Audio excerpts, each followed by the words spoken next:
Hi, I'm Amanda from EasyJ and I'm here with Alex from Active Digital to show us how to set up your iPhone or iPad.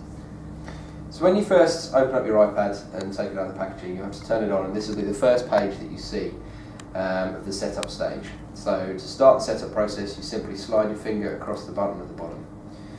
The first page you'll see will be to select your language, and the obvious choice here for us is British English, but the list of languages can be selected from the drop-down menu. So after selecting British English, we can go to the next page by pressing the arrow in the top right. And then it will give us our country or region selection. So of course we choose United Kingdom again for ourselves here. This next option is asking you whether or not you want to enable location services. Now what this does is it allows the iPad to detect your location according to its network connection for particular applications such as Facebook and maps and other things like that. It can be particularly useful to locate where you are and help you in using that application efficiently. So on this occasion we're going to enable location services and press next to the next page. Now in order to actually activate your iPhone or iPad, it has to be connected to the internet during the setup stage to register with Apple.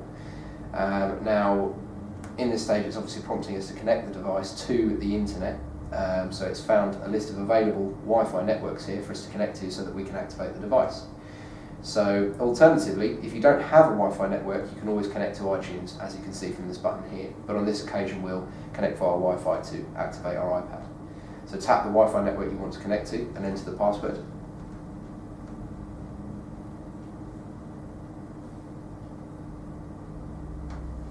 And then tap join.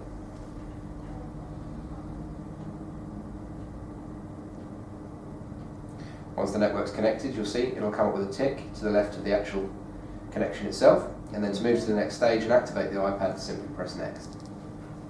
You'll see here it's going through the process of activating itself, and as it says, it may take a few minutes.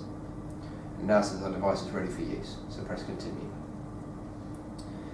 Now at this stage we get the option of whether we'd like to set up as a new iPad, restore from an iCloud backup, or restore from an iTunes backup. If you've previously owned an iPad or iPhone device, you may have backups on either your iCloud account or on your computer. So at this stage is where we'll be able to choose whether or not we'd like to put that information from a previous device onto our new device. On this occasion we haven't actually got a backup to restore from, so we're just going to set up as a new iPad. So simply select the new iPad option and go next. At this stage we can enter an Apple ID to sign into applications like iCloud, the iTunes Store, for downloading apps and downloading music. To enter this Apple ID, simply obviously tap the button to enter your Apple ID credentials, and it will continue through the stages to allow you to enter your username and password.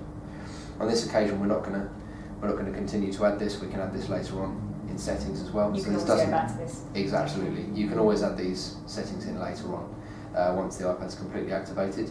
So to miss this step at the moment, you can press the button at the bottom here saying skip this step. As you can see here, it says you must have an Apple ID to use the App Store and iTunes Store and iCloud, and it says setting one up is free and easy. Furthermore, if you haven't already got an Apple ID, you can set one up at this stage as well.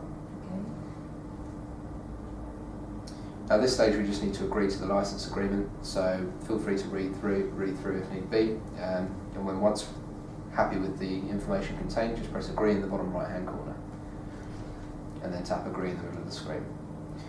Now with this particular iPad, being the latest model, it has a feature called Dictation, which allows you to speak to the microphone of the iPad and it will pick up what you're saying and obviously convert that into text on screen. Okay.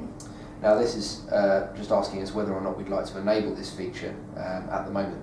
On this occasion we are going to enable dictation so we can use this later on.